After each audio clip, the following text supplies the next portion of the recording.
नमस्ते स्टूडेंट्स। तो आज हम हमारा लेसन नंबर 7 सफलता की त्रिवेणी ये स्टार्ट करने वाले हैं। इसके जो लेखक है वो है समर बहादुर सिंह। तो देखो स्टूडेंट्स, इस लेसन का जो पाठ परिचय है वो क्या है अब देखेंगे। तो देखो, जीवन में प्रत्येक व्यक्ति सफलता पाना चाहता है, लेकिन सफलता सबको नहीं मिलती। यहाँ पर बताया गया है कि जीवन में हर एक व्यक्ति को सफलता यानी कि सक्सेस पाना चाहते हैं, लेकिन ये सफलता ये सक्सेस सबको नहीं मिलता। इसके लिए अगर हमें सफलता पानी है तो इसके लिए हमें कर्मशील होना पड़ता है। तो इसके लिए हमें क्या होना पड़ता है? कर्मशील होना पड़ता है। कर्मशील होना यानी कि हमें कष्ट उठाने पड़ते हैं, प्रयास करना पड़ता है। कौन सी भी बात अगर हमें हासिल करना है, कौन सी भी बात अगर हमें पाना है चीज, तो उसके लिए हमें प्रयास तो करने ही पड़ेंगे। वही हमें इस लेसन में बताया। देखो, प्रस्तुत पाठ में लेखक ने जीवन में अगर सफलता प्राप्त करने के लिए कुछ बातें बताई। अगर हमें जीवन में सफलता प्राप्त करनी है, अगर हमें जीवन में सक्सेसफुल बनना है तो उसके लिए हमें कुछ बातें इस लेसन में बताई है लेखक ने। तो वो देखो, आइए पढ़ते हैं कौन कौन सी है वे बातें। तो देखो, अब हम देखेंगे कि कौन कौन सी ऐसी बातें हैं कि जिससे हम हमारे जीवन में सफलता प्राप्त कर सकते हैं। तो देखो, मेरे लेखक बताते हैं कि मेरे एक परिचित है यानी कि उनके जान पहचान के, और वो उनके परम घनिष्ठ यानी कि बहुत ही गहरे मित्र है, दोस्त है, जो उनसे परिचित है, जो उनको इन्हें जानते हैं और ये उनको जानते हैं, यानी कि दोनों भी घनिष्ठ मित्र है। वो बहुत दिनों से उन्हें देखता परखता आया हूँ। हमारे लेखक बोलते हैं कि मैं उस इंसान को बहुत दिनों से देखता और परखता आया हूँ। उनको हर बार मैंने उनको देखा है। उनकी योग्यता, उनकी कार्यपटुता है। उनकी योग्यता बहुत अच्छी है, यानी कि उनकी कार्यपटुता यानी कि उनके काम करने का जो तरीका है वो भी बहुत अच्छा है। और उनके चरित्र का मैं कायल हूँ। उनके चरित्र का कायल हूँ। कायल होना यानी कि क्या बेटा? मानने वाला हूँ। उनकी चरित्र, जो उनका चरित्र कहेगा वो मैं मानने वाला हूँ, ऐसे हमारे लेखक कहते हैं। अनेक महत्वपूर्ण एवं विशिष्ट सेवाओं बाद 65 साल की उम्र में वे सेवा मुक्त हुए हैं। अनेक महत्वपूर्ण एवं विशिष्ट सेवा की उन्होंने देश के लिए या उनके कार्य में। तो 65 साल की उम्र में वे सेवा मुक्त हुए हैं, किंतु आज भी वे उतने ही सक्रिय है। सक्रिय होना यानी कि क्या बेटा? तो देखो, काम करने वाले हैं। सक्रिय होना यानी कि काम करते हैं। आज उनकी 65 साल की उम्र है। आज वो सेवा मुक्त रिटायर्ड हो चुके हैं, लेकिन तभी भी वो सक्रिय है, काम करने के लिए एकदम उत्सुक है, काम करते हैं। उतने ही सजग और उतने ही उत्साही है। उतने ही सजग है, वो सजग यानी कि जागरूक है, और उतने ही वो उत्साही यानी कि काम करने में उनको बहुत ही मजा आता है, यानी कि बहुत अच्छा लगता है। जैसे भविष्य की ओर उन्मुख 30-40 साल का युवक हो। उन्मुख यानी कि क्या? भविष्य की ओर उसका मुख है, और उसको ऐसा लगता है कि वो 30-40 साल के ही है, लेकिन उनकी अभी उम्र कितनी हो चुकी है? 65 साल। लेकिन वो अभी 30-40 साल का युवक जैसे काम करता है, वैसे वो अभी भी काम करते हैं उतनी उत्साह से। देखो, हाल ही में उनसे मिलने का सहयोग हुआ। अभी आज के दौरान ही उनसे मिलने का मुझे क्या हुआ? सहयोग हुआ, यानी कि योग प्राप्त हुआ।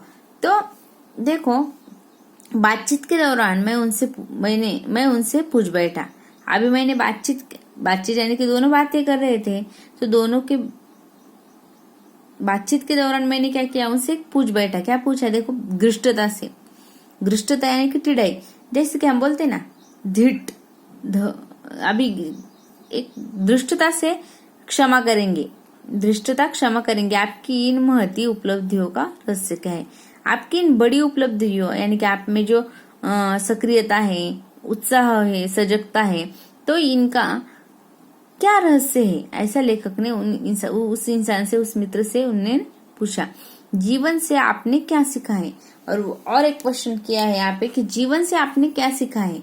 वो यह हमारे लेखक है, और वो उन्होंने इस जो 65 साल के युवक है, यानी कि 65 साल की उम्र होने के बाद भी युवक जैसे कार्य करते हैं, तो इनसे उन्होंने पूछा कि इसका रहस्य क्या है और जीवन में आपने क्या सीखा है। तो बोलते कि प्रश्न सुनकर वे गंभीर से हो गए, एकदम गंभीर हो गए ऐसे, यानी कि उनको कुछ सूझ नहीं रहा था, जैसे चिंतन सागर में डुबकियां लगा रहे हो, जैसे कि वो अभी चिंतन में डूब गए हो, ऐसा लग रहा था। फिर अपने को बटोरते हुए उन्होंने कहा, यानी कि अभी फिर उन्होंने अपने को बटोरा और उन्होंने कहा, क्या कहा? देखो, आप आपकी इन महती उपलब्धियों का रहस्य क्या है? ऐसा पूछने के बाद वो बोलने लगे, जिंदगी में कामयाब होना कोई मुश्किल बात नहीं। अगर हमें जिंदगी में कामयाब होना है तो उसमें कोई मुश्किल बात नहीं। यदि इंसान में प्रतिभा और श्रम करने में यदि इंसान में प्रतिभा और परिश्रम है तो सफलता उसे मिलेगी ही।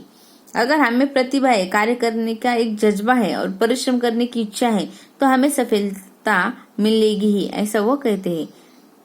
हाँ, कुछ बातें ऐसी अवश्य है। वो बोलती कि हाँ, ये सफलता पाने के लिए कुछ बातें ऐसी अवश्य है जिन पर निरंतर ध्यान देते रहना चाहिए, जिन पर हमें निरंतर यानी कि हमेशा ध्यान देना चाहिए, तो उनके अभाव में सफलता प्राप्त नहीं होगी। अगर उनकी ऐसी बातें हैं जो जिसकी अगर कमी हो तो हमें सफलता प्राप्त नहीं होगी। तो मेरी जानने की इच्छा बढ़ी। लेखक बोलते कि मेरी अभी जानने की इच्छा बढ़ी। वो जो बात कर रहे थे वे कौन सी बातें? लेखक ने पूछा कि वो ऐसी कौन सी बातें हैं जो अगर हमें नहीं होगी तो हमें सफलता प्राप्त नहीं होगी। मैंने विनम्रता से पूछा। ऐसा किसने बोला? लेखक ने। तो देखो, और फिर अनुभव सागर से चुने गए मोतियों से भरी उनकी पिटारी जो खुली तो मोती पर मोती बिखरते रहे। अभी देखो, अनुभव यानी कि जो उनको अनुभव था, एक्सपीरियंस था इतनी 65 सालों का, तो उन्होंने वो अनुभव सागर के चुने गए जो मोती थे, इतने अनुभव लिए थे, उनकी पिटारी खोली यानी कि उनके अनुभव वो बोलने लगे तो मोती पर मोती बिखरते रहे। इतने कि संभालना भी मुश्किल हो गया। इतने अनुभव उन्होंने बताए एक साथ कि अभी मुझे संभालना भी क्या हो गया? मुश्किल हो गया। ऐसे हमारे लेखक बोलने। देखो, उनमें से 3 बातें आज मन में रह रह कर उभर रही है। वो बोलते कि उनमें से 3 बातें ऐसी थी कि मेरे मन में आज भी रह रह कर उभर रही है। उन्होंने कहा था, जीवन के किसी भी क्षेत्र में सफल होने के लिए जो मूल आधार है वह है स्वास्थ्य यानी तंदुरुस्ती। अगर जीवन में हमें किसी भी क्षेत्र में सफल होना है तो उसका मूल आधार क्या होना चाहिए? हमारा स्वास्थ्य यानी कि हमारी तंदुरुस्ती, हमारे स्वास्थ्य की तंदुरुस्ती, हमने हेल्दी रहना बहुत जरूरी है। इसी पर सारी क्षमता, सारी सफलता निर्भर करती है। इसी पर सारी क्षमता और सारी सफलता क्या होती है? निर्भर करती है। कोई कितना भी मेधावी यानी कि बुद्धिमान, कोई कितना भी बुद्धिमान क्यों न हो, यदि स्वास्थ्य ने साथ न दिया तो प्रतिभा संपन्न होते हुए भी वह विशिष्ट नहीं बन पाएगा। देखो, हम बहुत होशियार है, हमें सब आता है, लेकिन हमारा स्वास्थ्य अगर ठीक नहीं है, हमने बहुत पढ़ाई की है, हम बहुत बुद्धिमान है, लेकिन एग्जाम के टाइम में हमारा स्वास्थ्य बिगड़ गया तो हम उसमें कुछ लिख नहीं सकेंगे। यानी कि वो बोलते हैं यहाँ पे, यदि कोई कितना भी मेधावी क्यों न हो, कितना भी बुद्धिमान क्यों न हो, यदि स्वास्थ्य ने साथ न दिया तो प्रतिभा संपन्न होते हुए भी वह विशिष्ट नहीं बन सकता, नहीं बन पाएगा। मामूली प्रतिभा का स्वास्थ्य और सबल, देखो यहाँ पे क्या है, मामूली प्रतिभा का स्वस्थ और सबल आदमी उससे कई अधिक महत्वपूर्ण कार्य कर सकेगा। मामूली प्रतिभा यानी कि हमारा अगर स्वास्थ्य ठीक नहीं होगा, और जो हम बुद्धिमान है लेकिन हमारा स्वास्थ्य ठीक नहीं है, लेकिन इसमें जो बुद्धिमान नहीं है लेकिन हाँ मामूली प्रतिभा उसमें, थोड़ी सी प्रतिभा है, थोड़ी सी कला उसमें है और स्वस्थ और सबल है, तो वो हमसे भी अधिक महत्वपूर्ण कार्य कर सकता है, वो हमसे भी आगे जा सकता है। मैंने पूछा, तो स्वास्थ्य उत्तम कैसे रखें? अभी हमारे लेखक जो है उन्होंने पूछा क्या अभी हमने स्वास्थ्य उत्तम कैसे रखना चाहिए? तो बस थोड़ी सावधानी बरते। वो जो इंसान है 65 साल के, वो बोलते कि बस थोड़ी सी सावधानी हमने बरतनी चाहिए, स्वास्थ्य ठीक ही रहेगा। थोड़ी सी अगर हमने सावधानी बरती तो हमारा स्वास्थ्य ठीक ही रहेगा। उन्होंने छुटते ही उत्तर दे दिया। ऐसा पूछते ही उन्होंने क्या किया? उत्तर दे दिया। आहार विहार में संतुलन और नियमित व्यायाम। वो बोलते कि हमारे आहार में और संतुलन होना चाहिए और हमें हमारा नियमित व्यायाम यानी कि एक्सरसाइज हमने करनी चाहिए। आहार उचित समय पर, उचित ढंग का और उचित मात्रा में होना चाहिए। देखो वो बोलते कि आहार उचित समय पर, उचित ढंग यानी कि एक समय एक जब हमें भूख लगती है तभी हमने खाना चाहिए, ऐसा उनका कहना है। देखो, आहार उचित समय पर उचित ढंग से खाना चाहिए, पूरा चबा कर खाना चाहिए, यानी और उचित मात्रा में, जितनी हमें भूख है उतना ही हमने खाना चाहिए। भूख लगे तभी खाए, उनका कहना है कि हमें जब भूख लगती है तभी हमने खाना चाहिए, किंतु हमें सच्ची भूख ही लगनी चाहिए, झूठी भूख नहीं। इस सिलसिले में उन्होंने मुगल सम्राट अकबर की मिसाल दी है।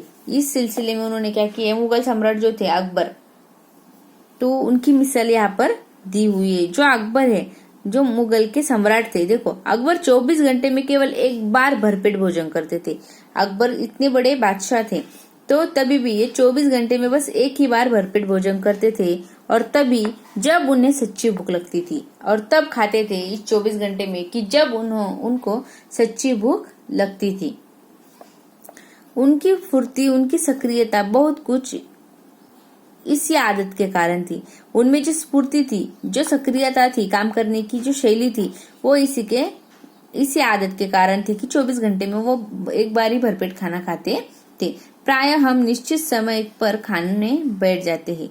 अभी देखो, प्राय हम निश्चित समय पर ही खाने बैठ जाते हैं, बिना यह सोचे कि शरीर को उस समय खाने की जरूरत है भी या नहीं। हमारा कैसा है कि हाँ, टाइम हो गया, चलो खाने के लिए बैठ जाए, लेकिन हम ये कभी भी नहीं सोचते कि हमें खाने की जरूरत अभी हमारे शरीर को है या नहीं है। यदि हम भूख और भोजन का संबंध अच्छी तरह समझ ले, हाँ, यदि हमें भूख और भोजन, हमें जब भूख लगी है तभी हमने भोजन करना चाहिए, इसका जो संबंध है वो अगर हमने अच्छी तरीके से समझ लिया, तो हमारे स्वास्थ्य की जो समस्याएं हैं बहुत कुछ हल हो जाएगा। स्वास्थ्य की जो समस्या है वो बहुत कुछ हल हो जाएगी। यहाँ तक हमने देखा है स्टूडेंट्स, कि आगे का लेसन हम आगे के वीडियो में देखेंगे। अगर इसमें कुछ प्रॉब्लम है तो आप पूछ सकते हो। Thank you.